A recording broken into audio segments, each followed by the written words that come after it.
ବାହକ ଏକ କି ନାଟକ? ଉଦ୍ଭଟ ନାଟକ। ରମେଶଚନ୍ଦ୍ର ପାଣିଗ୍ରାହୀଙ୍କ ଧୃତରାଷ୍ଟ୍ର ଆଖି ମନସ୍ତାତ୍ତ୍ୱିକ ଫିଲୋସଫି ମନସ୍ତତ୍ତ୍ୱ ସାଇକୋଲୋଜି। ଅତୀତ କାଳରେ ମଞ୍ଚକୁ ତିନି ଭାଗରେ ବିକୃଷ୍ଟ ଚତୁରସ୍ର ତେସ୍ର କୁହାଯାଏ। ରମେଶଙ୍କର ରାୟଙ୍କର କାଞ୍ଚି କାବେରୀ ଏକ କି ଧରଣ ନାଟକ? ଐତିହାସିକ ନାଟକ। କାଞ୍ଚି କାବେରୀ। ଗୋବିନ୍ଦ ବିଦ୍ୟାଧର ନାଟକ ରଚୟିତା ରାମଶଙ୍କର ରାୟ। ଗୋବିନ୍ଦ ବିଦ୍ୟାଧର ରଚୟିତା କାମବାଳ ମିଶ୍ର। ଭୀଷ୍ମ ନାଟକ ରଚୟିତା ଅଶ୍ୱିନୀ କୁମାର ଘୋଷ। ସୂର୍ଯ୍ୟ ମନ୍ଦିର ନାଟକ ରଚୟିତା ସୂର୍ଯ୍ୟ ମନ୍ଦିର ନାଟକ ଯଦୁନାଥ ଦାସ ମହାପାତ୍ର। ମନୋରଞ୍ଜନ ଦାସଙ୍କ କ୍ଳାନ୍ତ ପ୍ରଜାପତି ଏକ କି ଧରଣର ନାଟକ?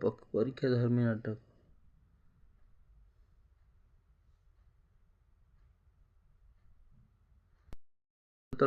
ପାଦତଳ ଆକାଶର ନାଟକ ରଚୟିତା କାର୍ତ୍ତିକ ଚନ୍ଦ୍ର ରଥ। ମନୋରଞ୍ଜନ ଦାସଙ୍କ କ୍ଳାନ୍ତ ପ୍ରଜାପତି ଏକ କି ଧରଣର ନାଟକ? ପରୀକ୍ଷା ଧର୍ମୀ। ପରୀକ୍ଷା। ସୂର୍ଯ୍ୟ ମନ୍ଦିର ନାଟକ ରଚୟିତା ଯଦୁନାଥ ମହାପାତ୍ର।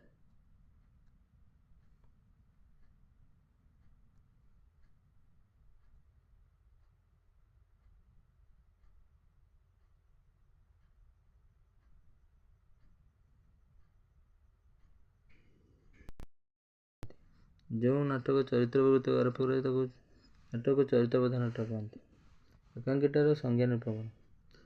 ଆଲୋଚକ କୃଷ୍ଣଚନ୍ଦ୍ର ବେହେରାଙ୍କ ମତରେ ରଙ୍ଗମଞ୍ଚର ସ୍ୱଳ୍ପ ସମୟ ମଧ୍ୟରେ ଅଭିନୟ ଓ ଉପଯୋଗୀ ଜୀବନର ଗୋଟିଏ ଦିଗ, ଖଣ୍ଡ ଖଣ୍ଡ ଆବେଗ, ଅନୁଭୂତି କିମ୍ବା ସମାଜର କ୍ଷୁଦ୍ର କ୍ଷୁଦ୍ର ଘଟଣା ବିଶେଷର ସଂହତି।